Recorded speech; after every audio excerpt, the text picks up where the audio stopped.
প্রিয় দর্শক, আসসালামু আলাইকুম। আয়া সোফিয়া মসজিদ তুরস্ক।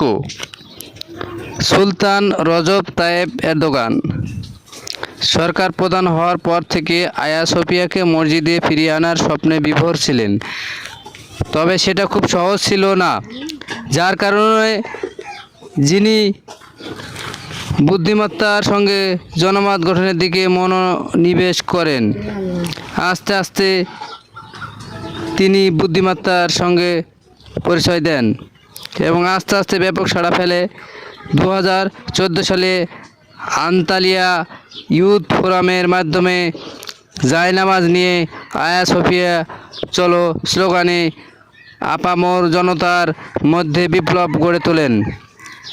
সর্বশেষ জনগণের দাবির পরিপ্রেক্ষিতে 10 জুলাই 2020 শুক্রবার আয়া সোফিয়াকে জাদুঘরের মর্যাদা নাকচ করে মসজিদে রূপান্তরের আদেশ দেওয়া হয়।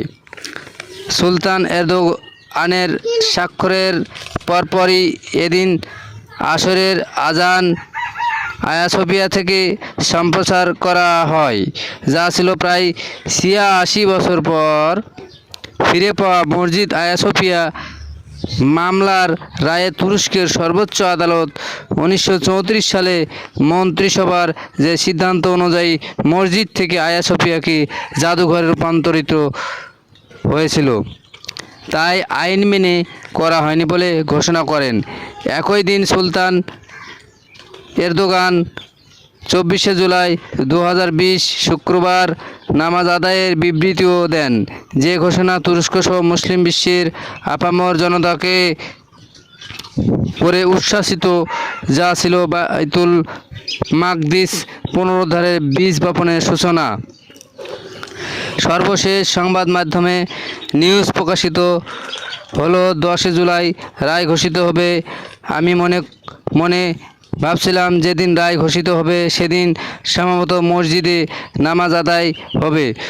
সর্বশেষ আয়া সোফিয়া পৌঁছে দেখি নামাজের মতো কোনো ব্যবস্থা তখনও হয়নি এবং ওই দিন রায় ঘোষণা হওয়ার কথা থাকলেও নামাজের আগে রায় প্রকাশিত হয়নি, একজন মুসল্লির কথা।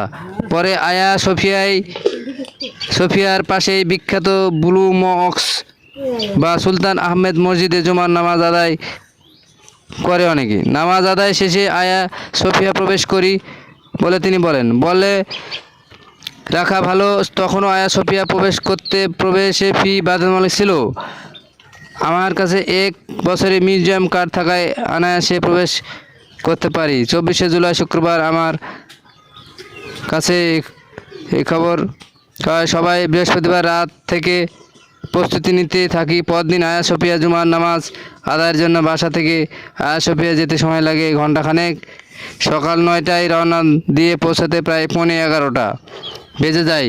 মসজিদের আশেপাশে জায়গা না পাওয়ায় অনেক দূরে অবস্থান করতে হয়। মুসল্লির কথা, আগের দিন সন্ধ্যা থেকে মসজিদের চতুর্পাশ কানায় কানায় পরিপূর্ণ হয়ে যায়। তাও আমরা নামাজের বহু আগে চলে যাওয়ায় অনেকটা কাছে ছিলাম, যেখান থেকে মসজিদ দেখা যাচ্ছিল। 86 বছর পর নামাজ আদায় এবং নিজে উপস্থিত থাকার অনুভূতি ভাষায় প্রকাশ অনেকটা কঠিন বা অসম্ভব। সেদিন আল্লাহু আকবার ধ্বনিতে ইস্তাম্বুল সহ তুরস্কের আকাশ বাতাস প্রকম্পিত হয়েছিল। মানুষের হাতে কলিমা খচিত পতাকা আর কপালে কলিমা খচিত ব্যাচে অন্যান্য এক পরিবেশ।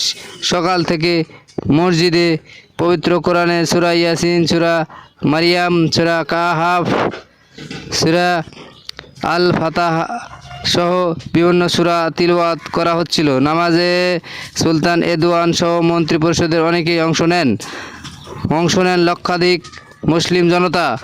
করোনার প্রাদুর্ভাব জনসমাগম ঠেকাতে পারেনি। খুতবার আগে সুলতান এরদোগান পবিত্র কোরআন তেলাওয়াত করেন। ধর্মমন্ত্রী নামাজের খুতবা পাঠ ও ইমামতি করেন। হাতে তরবারি নিয়ে খুতবা দেওয়ার মাধ্যমে জানান দেন, মুসলিম জাতি বীরের জাতি, আল্লাহ ছাড়া কারো রক্ত চক্ষুকে ভয় করে না। খুতবার এই ভিডিও ঝড় তুলে বিশ্বজুড়ে। এটা ছিল আধুনিক তুরস্কের আতাতুর্কের কালো অধ্যায় থেকে ইসলামের দিকে এগিয়ে যাওয়ার অন্যতম সোপান।